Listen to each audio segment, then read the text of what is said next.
জায়গায়। এই প্রোগ্রামটাও প্রচুর দেখে, ওর প্রচুর ঠাকুর দেখে। দাদু খুব ওকে নিয়ে মানে পরিশ্রম করেছে। আলটিমেটলি এই যে সাকসেস এলো এবং এখানে দাঁড়িয়ে রয়েছে, ভালো লাগছে তো? হ্যাঁ, খুব ভালো লাগছে। ভালো গান শোনাতে হবে কিন্তু। হ্যাঁ, কি শোনাবে?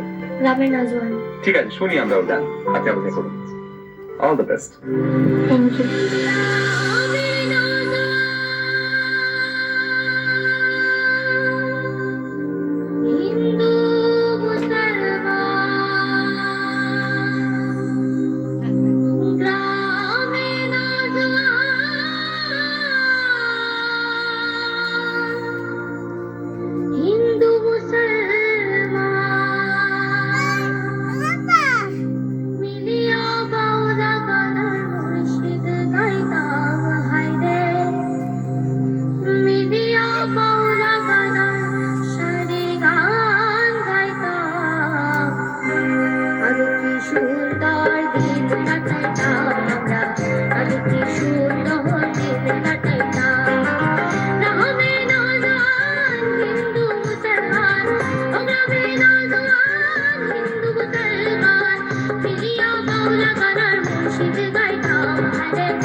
সুখী হইলা করিয়ে ভাবনা সেদিন আর পাবো না, ছিল বাসনা সুখী হইলা। দিন হতে দিন আসে যে গভীর, দিন হতে দিন আসে যে গভীর, করিবে দিনহীন তোর পথে যাইতাম রে, করিবে দিনহীন তোর পথে যাইতাম। আগে কি সুন্দর দিন কাটাইতাম, আগে কি সুন্দর দিন কাটাইতাম। গ্রামের নওজোয়ান হিন্দু মুসলমান, ও গ্রামের নওজোয়ান হিন্দু মুসলমান, মিলিয়া বাউলা গানার মুর্শিদ গাইতাম রে, মিলিয়া বাউলা গানার শাড়ি গাইতাম। আগে কি সুন্দর দিন কাটাইতাম আমরা, আগে কি সুন্দর দিন কাটাইতাম, আগে কি সুন্দর দিন কাটাইতাম আমরা, আগে কি সুন্দর দিন কাটাইতাম।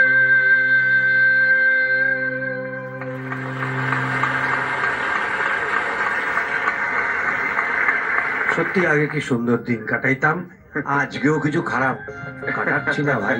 তুই যত সুন্দর গাইলি, মন ভরে গেল। লোকসঙ্গীত আর এই সুজয় এরকম ধাক্কা দিচ্ছে, এক একদিন আসছি এমন এক একজনের সামনে নিয়ে আসছো, কি অপূর্ব ও গাইলো। একে সুন্দর গান, তার উপরে আবার ও গাইলো খুব ভালো, খুব ভালো হচ্ছে, খুব ভালো। Thank you. এই গানটির সুরকার গীতিকার কে জানো? শাহু আব্দুল করিম। সেদিন আর পাবো এই গান বাংলাদেশের মুক্তিযুদ্ধে একসময় চেতনা জুগিয়েছে, মানে হিন্দু মুসলমানকে এক হওয়ার বার্তা জুগিয়েছে, তাদেরকে মনে করিয়েছে যে কেমন দিন কাটাতে একসঙ্গে, বলো ভেবে দেখো, আবার একসঙ্গে কাটাই আমরা। কেমন গেয়েছো মনে হচ্ছে? আমি যতটা পেরেছি ততটা ভালোভাবে গাওয়ার চেষ্টা করেছি। খুব ভালো হয়েছে, খুব ভালো হয়েছে একদম। আর এই যারা তোর সঙ্গে এত সুন্দর বাজালো, তাদের থ্যাংক ইউ বল। দাদা সবকিছু মাঝে একটা আইরনি হলো, এই যে একটা পুচকে মেয়ে বলছে আগে কি সুন্দর দিন কাটাই, কাটাইতাম, ওর আগে কোথায় মানে কি রিওয়াইন্ড করলো ভগবান। হ্যাঁ সেইটাই ভাবছি আমি বসে বসে। চলো এসো, পরে আমার ডাকছি। টাটা। এরপর আসছে মুর্শিদাবাদের অর্পণ, তার বাবা